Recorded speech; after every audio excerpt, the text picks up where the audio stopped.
Government exams కోసం తక్కువ ఖర్చులోనే maths, aptitude, reasoning వంటి కోర్సులు నేర్చుకోవడానికి ఇప్పుడే కాల్ చేయండి. Important models every student should learn. తప్పనిసరిగా ఒక యాప్టిట్యూడ్ ఎగ్జామినేషన్లో ఒక స్టూడెంట్ నేర్చుకోవాల్సిన మోడల్స్. ఇప్పుడు second sub topic, main important topic.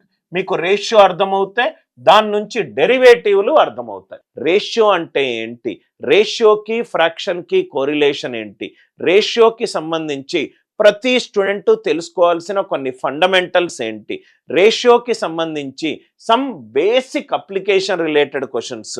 మనము బేసిక్ క్వశ్చన్స్ ఫస్ట్ చదువుతాం, రైట్. దాని తర్వాత word based problems.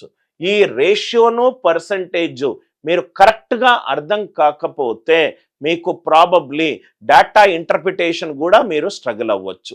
Word based problems రేషియోస్లో సపోజ్గా మీకు ఎట్లంటే, నా క్లాస్లో 40 మంది స్టూడెంట్స్ ఉన్నారు, 10 మంది అమ్మాయిలు ఉన్నారు, ఎంతమంది బాయ్స్ ఉన్నారు, రైట్. నేను క్లాస్లో ఇన్ని చాక్లెట్లు తీసుకొని వచ్చాను, ఇంతమంది బాయ్స్కి ఇన్ని చాక్లెట్లు ఇచ్చాను, అమ్మాయిలకు ఒక్కొక్కరికి ఇన్ని చాక్లెట్లు ఇచ్చాను, మొత్తం చాక్లెట్లు ఎన్ని, దానికి సంబంధించి ఏవైనా ప్రశ్నలు.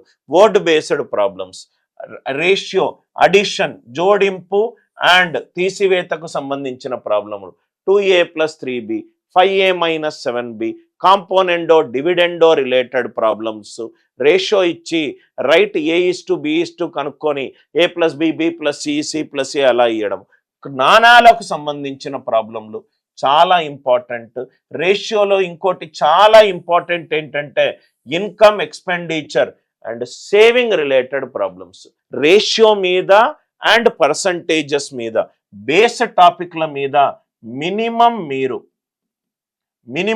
నేను ఇక్కడ కూడా అదే రాశాను సార్, మినిమం మీరు 400 క్వశ్చన్లు సాల్వ్ చేయాలి. ఎందుకనంటే బేస్ టాపిక్లో మనము ఇన్ని క్వశ్చన్లు సాల్వ్ చేస్తే మనకు డెరైవ్డ్ టాపిక్లో అన్ని చెయ్యాల్సిన అవసరం లేదు, మనకు మంచి ఫెయిర్ నాలెడ్జ్ వస్తుంది. Are you all with me? Minimum 400 క్వశ్చన్లు మనము బేస్ టాపిక్ నుంచి చెయ్యాలి. రేషియో అర్థమైతే అనుకోండి, ప్రపోర్షన్ ఆల్మోస్ట్ 1 గంటన్నరలో అయిపోతుంది. చాలా తక్కువ వెరైటీలు ఉంది, ఎందుకంటే ఇది రేషియో ఆధారిత టాపిక్లు. అనుపాతానికి సంబంధించిన ప్రాబ్లంలు. 3 నంబర్లు ఇస్తే a:b:c, b² = a × c concept. ABCD అనుపాతంలో ఉంటే AD = b × c, ఒక వాల్యూ మిస్ అయి కనుక్కోవడము, రైట్. జనరల్గా ఇది చాలా ఈజీ. ఆన్సర్ ఆప్షన్ ఎలిమినేషన్ నుంచి చేయొచ్చు. 2 నంబర్స్ ఇచ్చినప్పుడు చేయొచ్చు. అనుపాతము కూడడము, సబ్ట్రాక్ట్ చేయడము, మిస్లీనియస్ క్వశ్చన్స్. ఈ ప్రపోర్షన్ మీద మీరు మ్యాక్సిమం ఒక 60 to 80 క్వశ్చన్స్ చేసినా కానీ రైట్, మీకు ఆల్మోస్ట్ ఆ క్వశ్చన్లో అన్ని మోడల్స్ మీకు అర్థమైపోతాయి. Are you all with me? Base చదివాం కదా సార్, రేషియో చదివినప్పుడు ప్రపోర్షన్ రైట్ చాలా ఈజీగా అర్థమవుతుంది. ఇది derived topic of ratios. Ages కూడా డెరైవ్డ్ టాపిక్. మొత్తం అరిథమెటిక్లో ఏదైనా ఒక టాపిక్ చాలా ఈజీగా అర్థం చేసుకోవడానికి ఈజీ, సాల్వ్ చేయడానికి ఈజీ, మళ్ళీ ఈక్వేషన్లు రాయకుండా ఆన్సర్ ఆప్షన్ ఎలిమినేషన్ చేయడం కూడా ఈజీ ఉందంటే ఆ టాపిక్ ఏంటంటే వయసులకు సంబంధించిన ప్రాబ్లంలు. వయసులకు సంబంధించిన ప్రాబ్లమ్స్ కనుక మీకు ఎగ్జామ్స్లో వస్తే దీన్ని ఫస్ట్ అటెంప్ట్ చేయండి. దీన్ని చాలా రైట్ సులువుగా సాల్వ్ చేస్తారు. హెవీనెస్ లేని టాపిక్ ఆన్సర్ ఆప్షన్ తోటి ఎలిమినేట్ అయ్యేది.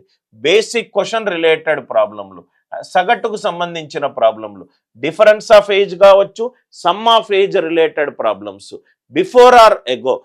నేను బేసిక్ క్వశ్చన్లు అన్నానంటే దాంట్లో జనరల్గా ఇటువంటి క్వశ్చన్స్ రైట్ 2 సంవత్సరాల ముందు, 3 సంవత్సరాల తర్వాత, రైట్ వాళ్ళ రేషియో ఎంత, అటువంటికి సంబంధించిన బిఫోర్, ఎగో, ఆఫ్టర్ రిలేటెడ్ ప్రాబ్లమ్స్ని మనము ఎక్కువగా చూస్తాము. ఆర్ యు ఆల్ విత్ మీ? ఏజెస్కి సంబంధించిన ప్రాబ్లంలు. ఏజెస్ చాలా ఈజీ టాపిక్.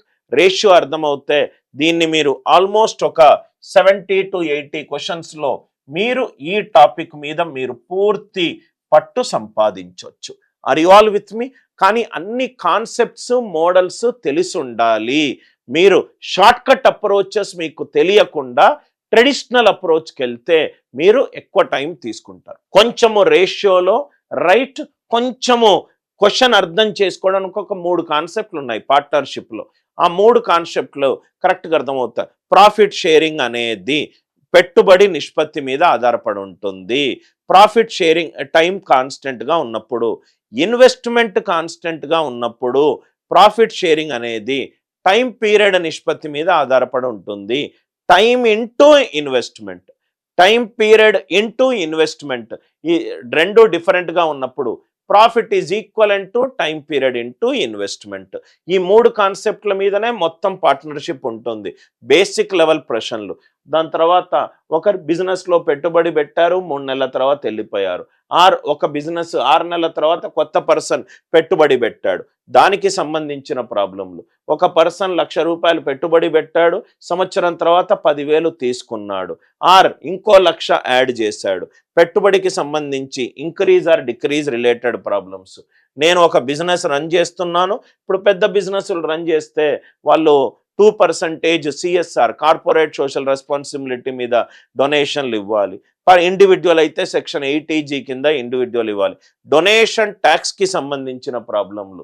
నాకు వచ్చిన లాభాలను నేను కొంతమందికి ఈసాప్ రూపంలో ఇచ్చాను, కొంతమందికి ఇన్సెంటివ్ రూపంలో ఇచ్చాను, కొంతమందికి కమిషన్ రూపంలో ఇచ్చాను, దానికి సంబంధించిన ప్రాబ్లంలు. ఒక పర్సన్ బిజినెస్లో ఇన్వెస్ట్ చేశాడు అండ్ రోజు ఆ బిజినెస్ గ్రోస్ కోసము కష్టపడుతూ ఉన్నాడు, మేనేజ్మెంట్కి సంబంధించిన ప్రాబ్లంలు. ఇవి కాకుండా ఏవైనా ప్రశ్నలు ఉంటే అది మిస్లీనియస్ రిలేటెడ్ ప్రాబ్లమ్స్. ఎంత క్లారిటీ ఉంది సార్! ఒక టాపిక్ చదివేటప్పుడు టాపిక్లో మనకు జనరల్గా టెక్స్ట్ బుక్లో ఉంటుంది. సపోజ్గా ఎలక్ట్రిసిటీ అని ఉన్నది అనుకోండి, ఎలక్ట్రిసిటీ కింద సబ్ టాపిక్లు ఉంటాయి కదా సార్. ఆ సబ్ టాపిక్లకు ఇప్పుడు సపోజ్గా మా పిల్లలు ఉన్నారు, మా పిల్లలకు ఇప్పుడు నంబర్స్ నేర్పియాలి. ఆ నంబర్స్ రేపేయడంలో ఫస్ట్ 2 డిజిట్ నేర్పిస్తారు, దాని తర్వాత 3 డిజిట్ నేర్పిస్తారు, దాని తర్వాత 4 డిజిట్ నేర్పిస్తారు, దాని తర్వాత పిక్చర్స్లో ఈ పిక్చర్ని కౌంట్ చెయ్యి అని అంటారు, దాని తర్వాత కలర్ బేస్డ్ నంబరింగ్ నేర్పిస్తారు. చాలా క్లారిటీగా వాళ్ళ లెర్నింగ్ కర్వ్ ఆటోమేటికల్గా డ్రిఫ్ట్ అయిపోతూ ఉంటుంది. ఇది పార్ట్నర్షిప్కి సంబంధించిన ప్రాబ్లంలు. రేషియో అనే బేస్ టాపిక్లో ఏదైనా ఒక టాపిక్ కొంచెం కష్టంగా ఉండి కొంచెము ఎక్కువ టైం స్పెండ్ చేయాలి అని అంటే ఆ టాపిక్ పేరేంటంటే సార్ మిక్చర్ అండ్ అలిగేషన్. అంత milk and water related problems, alligation ఎప్పుడు యూజ్ చేయాలి, మిక్చర్ ఎప్పుడు యూజ్ చేయాలి, ఇది మీకు అర్థమవుతే నెక్స్ట్ అడ్వాన్స్డ్ లెవెల్ ఒకటి ఉంది, అది removal and replacement. Removal and replacement కొంచెం advanced level concept. Mixture and ఎలిగేషన్లో మిక్చర్ కాన్సెప్ట్ ఏంటి, 30 లీటర్స్ మిల్క్లో రైట్ 2:3 నిష్పత్తిలో కనుక డివైడ్ అవుతే సార్ సపోజ్గా ఆ మిల్క్లో 2:3, 2 పార్ట్స్ ఏమో ఒక పర్సన్ దాగాడు, 3 పార్ట్స్ ఇంకోళ్ళు దాగారు, మిల్క్లో ఇంత వాటర్ యాడ్ చేశాను, మిల్క్లో ఇంత తీసేశాను. Basic mixture related problems. ఒక జార్లో 5:7 మిల్క్/వాటర్ నిష్పత్తిలో మొత్తం ఒక 68 లీటర్స్ ఉంది, 10 లీటర్స్ మిల్క్ యాడ్ చేశాను, ఫైనల్గా దాని నిష్పత్తి ఎంత అవుతుంది. మిక్చర్ అండ్ అలిగేషన్, దానికి సంబంధించిన ప్రాబ్లంలు. కొంచెం ఇన్సర్ట్ చేస్తున్నాను, కొంచెం తీసేస్తున్నాను, రీప్లేస్మెంట్ రిలేటెడ్ ప్రాబ్లమ్స్. దాని తర్వాత 2 జార్లు ఉన్నాయి, దీంట్లో ఏమో 2:3 మిల్క్/వాటర్ ఉంది, దీంట్లో ఏమో 1:4 ఉంది, రెండింటినీ కలపడము రైట్, కలిపే రిలేటెడ్ ప్రాబ్లమ్. చాలా ఇంపార్టెంట్ మోడల్స్.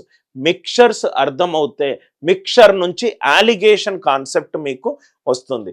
అలిగేషన్ అనేది రివర్స్ ఆఫ్ మిక్చర్స్. ఇదేమో అంటే ఇప్పుడు చిన్న ఎగ్జాంపుల్ చెప్తాను. A/B=K. ఒక దాంట్లో ఈ 2 ఇస్తారు, ఇది కనుక్కోవాలి, ఒక దాంట్లో ఈ 2 ఇస్తారు, ఇది కనుక్కోవాలి, ఈ 2 ఇస్తారు, ఇది కనుక్కోవాలి. Reverse of mixtures is alligation. దానికి సంబంధించిన ప్రాబ్లంలు. మిక్చర్స్ అండ్ అలిగేషన్లో లాభ నష్టాలకు సంబంధించిన ప్రాబ్లంలు. ఇవి కాకుండా ఏవైనా మిస్లీనియస్ ఉంటే ఆ మిస్లీనియస్ ఇక్కడ చదవండి.